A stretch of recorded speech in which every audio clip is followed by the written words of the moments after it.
Агай, сиз канча жыл болду иштегениңизге? 5 жыл болду. Ну вот видите, уже вы наседелись, уже керек, сиз уже кетиш керек уже. 500 машинага. Агай, сиз уже 5 жыл отуруп калып, сиз тамырлап бүттүңүз, коррупцияга батып бүттүңүз агай, сизчи. Ну мен билем да, чу агай мен. Сплош ең бардак сиз экенсиз агай. Кайсы жерде мусор ошку, кайсы жерде пробка ошку, самый чыгып кеткиле шаардын ар жака. Сиз канча болду агай иштегениңизге? 14 жыл. Ректор болуп. Охо, давно вас пора снять. Сиз чагай? 2,5 жыл болду. Бул дагы 2,5 жыл иштесеңиз болот. 14 жыл деген болбойт да бул. 5 жылдан президент 5 жылда алмашып отса. Эмеде принцип жанагындай. Этиң булар жетте сөгү мэрия жейт. А эл кайга жүрүш керек? Уруксат берсеңиз. Жок, мен сиз уруксат жок пока. Жүрүңүз бер жака. Канча муга неме келди? Агай сиз ошгусуз, агай сиз ошту. Сиз чагай? Кыргыз өзбек, сиз чагай? Ошондо 4 дагы бирөөсү проектке кеш керек болчу. Урматтуу жетекчилер. Могу жерде совсем бардак. Коллапс автомобильный, пробка, элдер жалып кылып атат. Меден авария болуп атат. Силердин эч кандай жанагындай бир мер не принимаете. Силерге ушу акча болсо, студенттер канчалык көп болсо, акчасын чөнтөгө салсаңар, көбүрөөк ушу бюджетиңерге акча түшсө болду. А бул ким чечиш керек маселени? Мэрия чечиш керекпи? Мэрия чечиш керек. Хорошо, а эмне үчүн буяктын баарын тосуп алдыңар? А эмне үчүн канча деген мына карап туруңуз. Сиз да агай, мына карап туруңуз. 15 000 студентиңиз бар экен. 1300 мугалимиңиз бар экен. Мына 15 000 студенттен бери дегенде 200 машина менен келди. Мына 1300 мугалимден бери дегенде 300 машина менен келди. Каяка коюш керек агай аларды? Каяка коюш керек? Биз Жок, каяка коюш керек агай? Көчөгө коюш керекпи? А пробканы ким чечет? мен бир маселени айтып коеюн. Биз эми баягы Бул биринчи маселе, туугандар, жок. Сизге сөз жок агай. Кийин өзүбүз рабочий порядкта сүйлөшөбүз, маселени чечкиле. Урматтуу жетекчилер.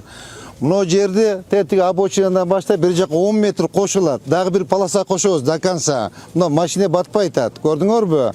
Тети бурчтан баштап архитектор келди, кадастр келди. Тети жактан баштап 10 метр кошулат, расширение болот, 10 метр кошулат. Бир полоса жол, лоток, зеленый зона, тротуар болот. Ошон үчүн могу заболодун баардыгын азыр архитектор келип чызып берет. Ошо мыйзам чегинде жылдыргыла барыңар. Жылдыргыла. Бул биринчи маселе. Экинчи маселе, арка жакта жерлериңер бар экен. Баардыгын студенттерге отдельно многоярусный паркинг кылгыла, многоярусный эме кылгыла. Либо запрет коюңуз агай, анда мугалимдериңиз дагы пешком келсин, троллейбус менен келсин. Мен запрет койдум. Я на своих машинах езжу. Он на своих машинах ездит, он на своих машинах ездит. Все мы машины поставили. Пожалуйста, ушу маселени чечкиле. Срок исполнения где-то 10-15 күн. Мы вам дополнительно сообщим. Буяктан баштап 10 метр көчөсүңөр. Все до конца. Бир линия, бир полоса кошулат, лоток, тротуар, озеленение. Түшүндүңүздөр, а? Бул биринчи маселе боюнча. Экинчи маселе, урматтуу жетекчилер, сиздерде общий ушул студенттер, окуу жайлары болуп, баарыңызда окуу жайлары 110 000 студент бар экен агай. 110 000. Студенттер бизге проблемадан башка. Пайдасы тийбейт да, пайдасын баарын силер көрүп атасыңар. Баардык окуу жайлар көрүп атасыңар. Караң, контрактты бери дегенде 37 000. Иностранцтер эмес канча? Чет жактан келген эмеле мугалимдердин, студенттердин контракты $5,000 жок. Эң алыстан келгендердики 3,000ге чейин. Жок, эң кымбаты канча? Эң кымбаты ошол 2,000 студенттики 3,000ге курайт. Вот видите, акчанын баары сизде экен агай. Сиздики чагай? Меники четтен келген, алысык четтен келген студентибиз жок. Эң кымбаты $1,200. Доллар. Так, кымбаты контракт. Арзан контрактыңызча? 29 20. Агай, сиздикичи? Биздики педагогический болгон үчүн биздики 35 000ге чейин. Агай, сиздикичи? Кана бир агайыбыз бар болчу. Сиздик, я. Вот видите, 37 000ден бери дегенде 37 000 аласыңар, агай $3,000 аласыңар. Ар бир студентке. Көчөдө мусор кылган бар студенттер, кафе ресторанга кирген студенттер, ошол студенттердин эсебинен силер мусорго эч нерсе төлөбөйт экенсиңер. Ашылар міне мусорды бардак кылса студенттер, мен убирать етишим керек пе? Мусорго эч нерсе төлөбөйсүңөр. Төлөйт экенсиңер, мен баарын тактап көрдүм. 45 сомдон экен. Неге киргизип атышат? Хорошо. Тогда мага берип тактап бериңиздер агай. Канча мусорга төлөйсүңөр? Ошондо контракттын эсебинен агай, контракттын эсебинен студенттердин эсебинен эмес. Бул кай эмнен аласыңар? Контрактын төлөп болса, бирөө малын сатып келди, бирөө коюн сатып келди, контрактын төлөдү. Контракттын эсебинен агай 1000 сомдон кем эмес немеге төлөшүңөр керек мусорга. Мен каяктан акча алам агай? Айтсаңыз, развитияны мен акча бөлүнбөсө, болгон 3 миллиард болсо, 2 миллиард 400 защищенный статья экен, мугалимдерге зарплата, айлык, тиги бул 5-10, 600 миллион калат экен, 600 миллион развитияга жетпейт экен да. Аларга берген талап боюнча биз төлөп берип атабыз. Значит, Аз бир вопрос. агай, значит, уктай туруңуз. Мен сөз берем. Значит, силерге тийиштүү талап койбой аттыр агай. Мен ошого студенттердин контрактын эсебинен ар бир студентке жылына 1000 сомдон төлөйсүңөр. 1000 сомдон. Биз ошо менен шаарды акчасы шаар бир немеге жасаш керекпи? Ким кылыш керек аны? Сиз ага чөнтөгүңүздөн бербейсиз, Ал ошо студент эсебинен, контракт эсебинен 1000 сомдон бергиле. Мусорга төлөгүлө. Эсептөңүз агай, мына 110 миң студент 1000 сомдогондо канча болот? 11 миллион болобу? Канча болот? Же 110 миллион болобу? 110 миллион. 110 миллион болот. Мына агай, мына жол, мына бак, мына сквер, мына озеленение. Ана мен каяктан алам акчаны жок болсо? Сиз тосуп алыпсыңар эмени болду. Наракта не болсо болсун. Авария болуп атабы, пробка болуп атабы, ишиңер жок. Давайте урматтуу мугалимдер бирге чечелик. Бирге чечелик. Төрага, эмени жанагы бойчон сиз айтып берсеңиз, мына. Айтыңыз агай.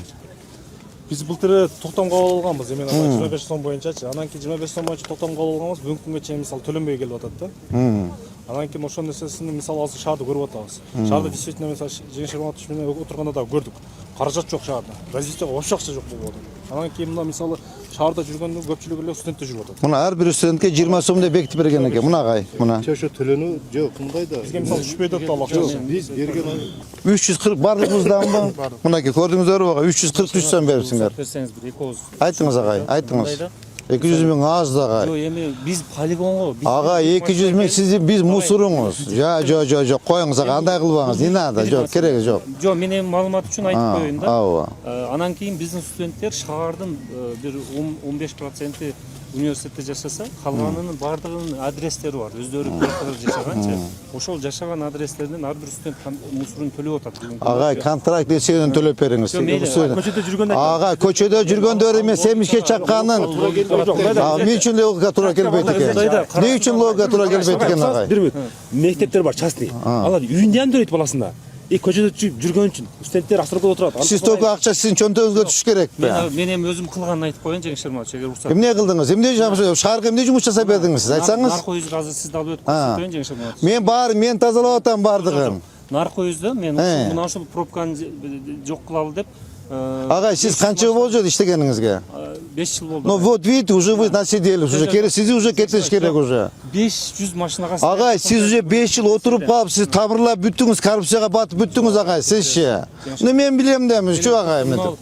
Ушул шаардын проблемасын чечели деп. Кана чечкениңиз? Мына чечкениңиз ошол агай. Барып көрсөтөм сизге. 500 машинага стоянка кылып бердик университет. Агай, о жерди кайтарып бериңиз, анын мэриянын жери экен. Мен кече урматтуу президентибизге айттым.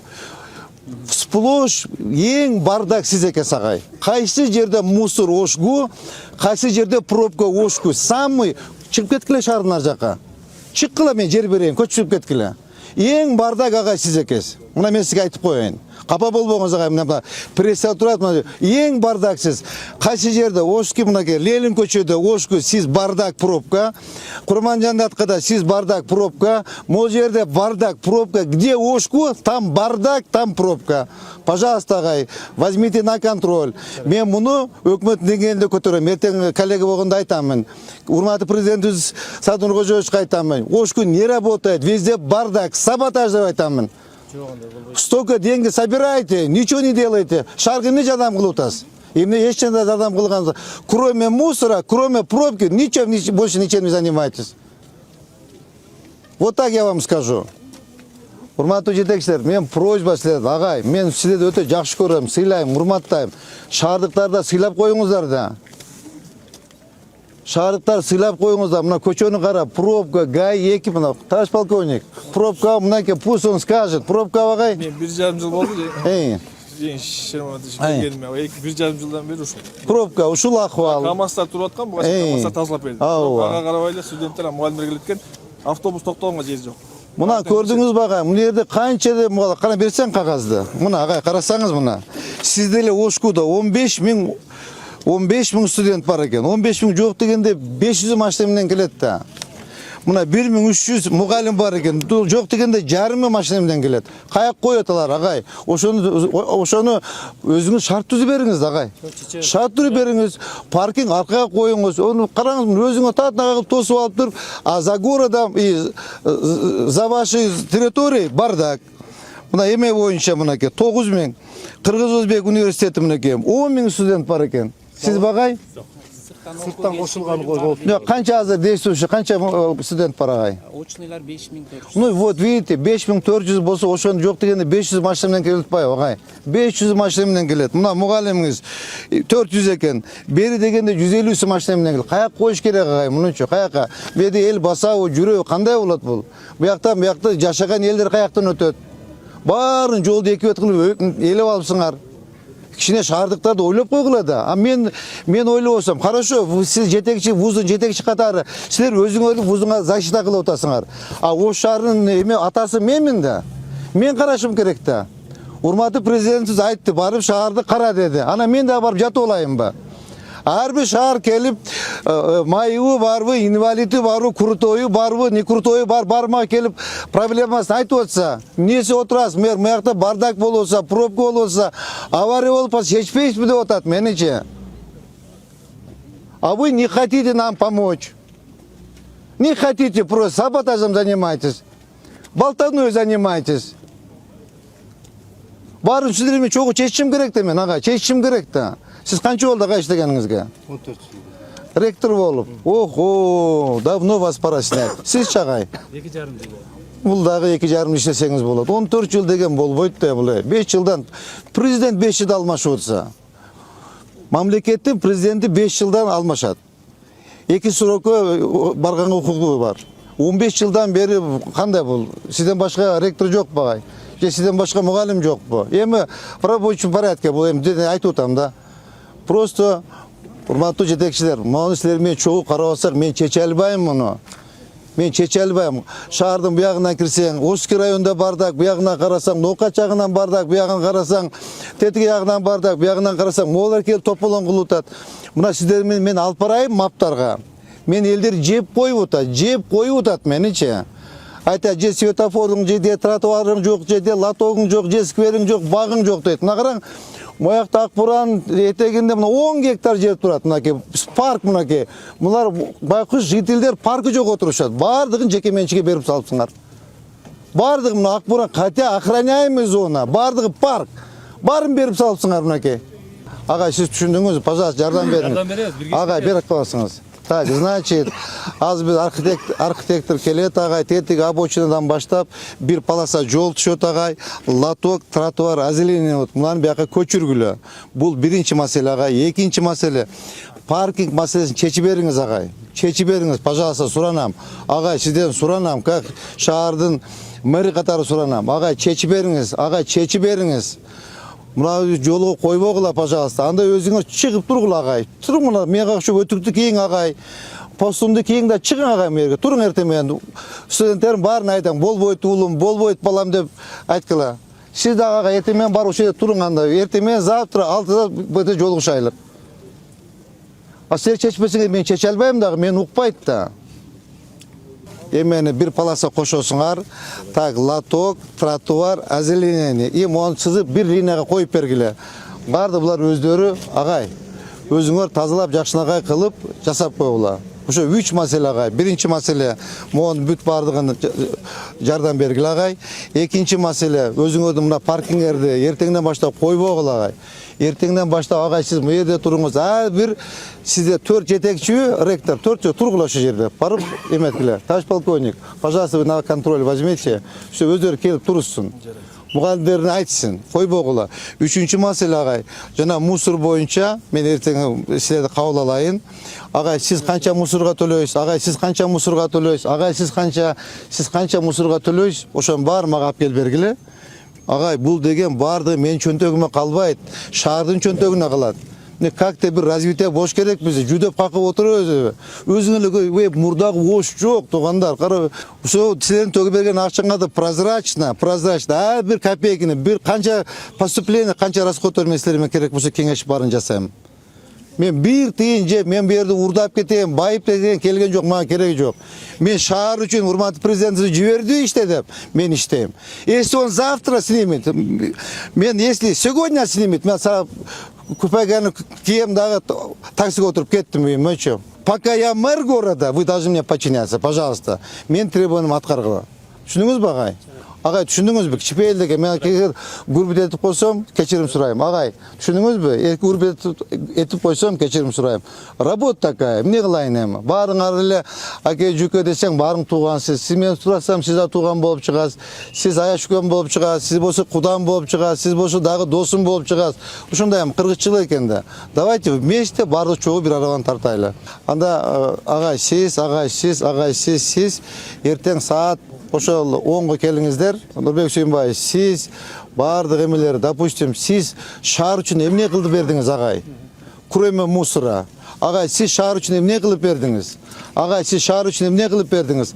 Агай, шаар үчүн эмне кылып бердиңиз? Жасаган иштериңизди айтып бергилечи мага. Жаса айтып бер. Мынакей, урматтуу мэр, мен аны шаар үчүн мен мону кылдым. Монча студентим окуйт.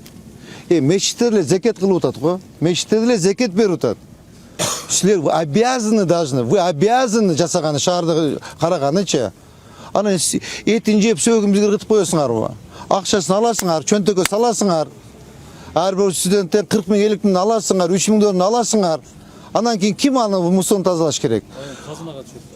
Казынага түшсө, казынадан бергиле агай.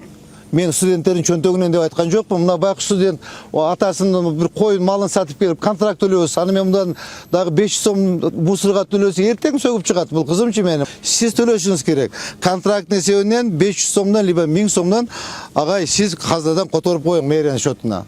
А мен ошондон развитие кылам. Мусор ящиктерди коем, мусоросборникти алышым керек, машина алышым керек, баарын алышым керек. Анан мен үйүм буякта шекеде, буякта меники баары жакшы, служебный машинада отуруп, агай мен деле жакшы көрөм сиз окшоп жүргөндүчү. Караң, чызын кыйып жүрөсүз. Агай, мен деле качуу, что сонун болуп кийинип алып, костюмду кийип, джипке отуруп алып, я тоже хочу. Ким иштейт анан агай? Ким иштейт? Катуураак кетип койсом мен кечирим сурайм, иштеңиздер. Рахмат чоң.